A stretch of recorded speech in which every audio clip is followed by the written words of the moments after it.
ఒక్కసారి నమస్కారం చేస్తే ఏమండి అంత శక్తి ఇచ్చేస్తుందా, అంత జ్ఞానం ఇచ్చేస్తుందా అమ్మవారు? ఒకటి కాదు, మీకు ప్రపంచంలో ఎన్ని ఉదాహరణలు ఉన్నాయో.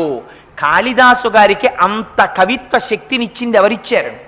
అమ్మవారు ఇచ్చింది. కేవలం అమ్మ కటాక్షంతో చూసిందంతే.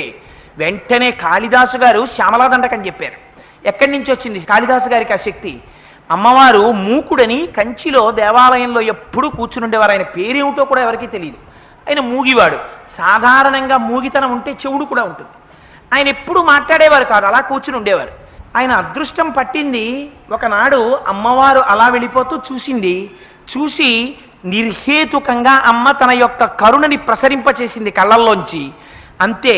కొంతమంది అంటారు మూకుడికి తన తాంబూలం తీసి ఆయన నోట్లో పెట్టిందంటారు.